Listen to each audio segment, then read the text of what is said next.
and it was basically Logan Thompson standing on his head in that one, Andrew. And then 5.17 to 301 in Game 4, a game in which they won that game 4-2. They've been the better team as this series has gone on. But if yesterday showed us anything, is a team that may look like they're dead and buried, and this is 2-2. So Vegas by no means are they dead and buried. They got a lot of talent on that team, a lot of experience, and they're Stanley Cup champions at the moment. But yesterday taught us the Leafs went in without Austin Matthews and went into Boston where they looked like a lame duck done in 5 games, and they somehow extended the series to 6. So is Vegas buried after 2 games? No, they're just in a series that is even. It's a 3-game series now. 2 out of 3 wins this one. They could easily go in there and beat the Stars tonight. But Andrew, I'm looking at. I just want to. I think when a team gets on a bit of a roll, they just continue to do it. I'm looking at the Stars team total in this one based on the numbers they're generating. They've gotten better each and every game. Andrew, 3.5 is their team total, and it's plus 115. I like that one. I think Dallas gets the 4 and wins this game. But I'm going to take the team total as opposed to laying $1.60 with Dallas because the Knights are still a very good team and could easily go in there and do what they did in games 1 and 2. Play a little bit of lockdown defense, score some timely goals, and win a game. So that's highly likely. Another one I like in this, Andrew, I'm going to throw a prop at you in this one. Jason Robertson, over 2.5 shots. It's about minus 140 right now. Some of these props have really been going up throughout the day and getting juiced.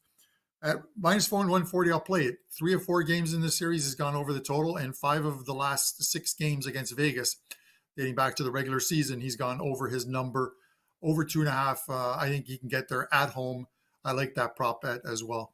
I do trust both these goalies, and I will say that after last game that I did like the over, for it to just barely go over, for it to just squeak over the total, with all of what you were talking about with the expected goals, with how all lines are playing, with the shot counts, with all the chances created in the blue paint, and for that game to just barely go over 5.5, to me, I think we're going to see a really good shutdown game out of the Vegas Golden Knights tonight.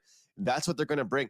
You know, as I keep on saying this, as many pickups as this Vegas Golden Knights team made, to have Thomas Hertl, to have all these other players added to the roster, it makes a big difference. But I still believe that Dallas is actually the deeper team. So I truly believe that the under is correlated tonight with a Golden Knights victory, despite the fact that in game 1, Vegas won 4-3. We take a look at it in game 2, they won 3-1, obviously, and then Stars 3-2, 4-2. I think that Vegas is going to try and clear things up defensively a little bit. Dallas getting that first change does help them a little bit. I'm going to go under 5.5, Carm. Updated price right now on that one is plus 105. You stole that prop from me or no, you didn't steal it from me. I was on the same one as you. You didn't steal it from me, but over 2.5 for Robertson.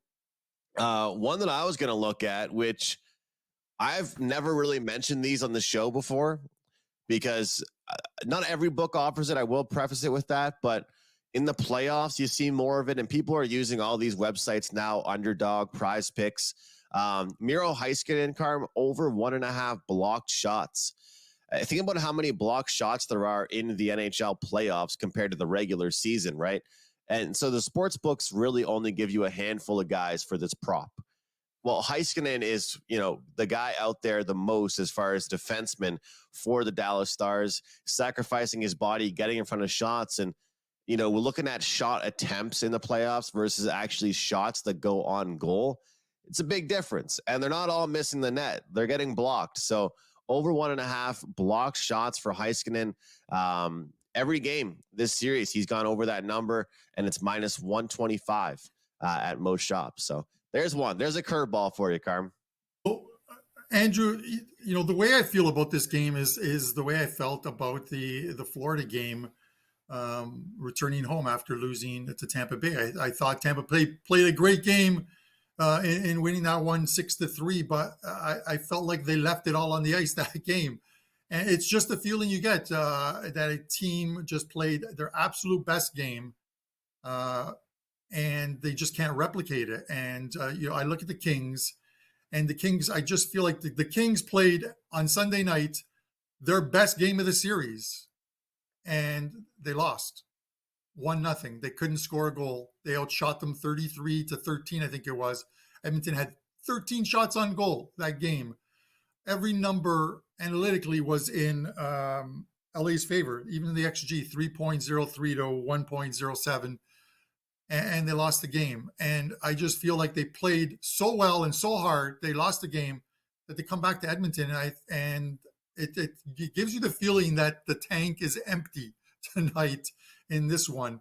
Now, the same case could have been made for the Toronto Maple Leafs last night. The tank is empty, missing a player, what have you. But this is an Edmonton Oilers team that scores goals. The XG they've created, 509 in the first game, 323 in the second, 404 in the third, and then 107 in the fourth on only 13 shots. They played lockdown defense, and Stuart Skinner stood on his head. This is one where I want to look at the total.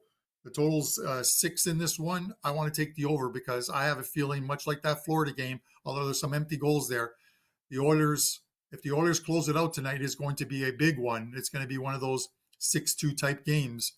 And with that, I want to be on the Oilers in this one. So I'm taking the over. And we talk about those power play points.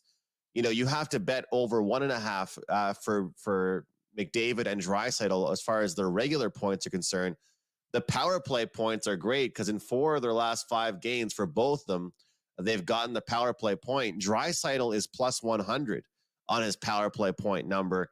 This is how great McDavid is. His number is minus 165.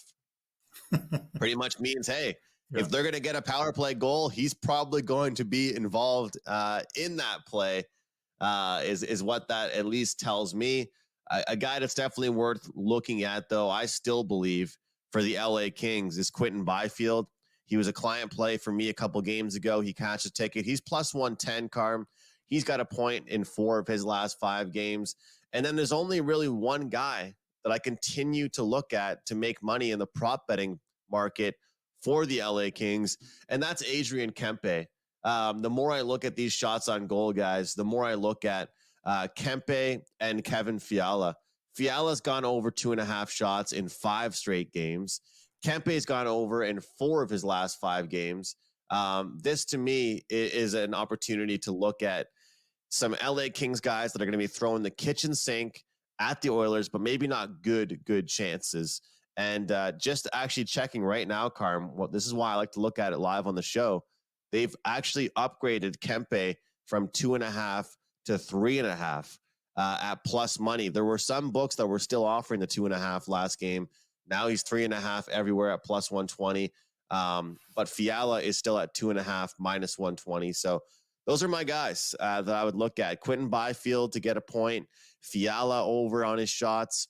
Kempe is worthy of it. But that's really the issue, I think, Carmen. We noticed it last night with the Avalanche. People talk about the star players, but Valeri Nichushkin is the leader in goals for the entire playoffs. He's got 7.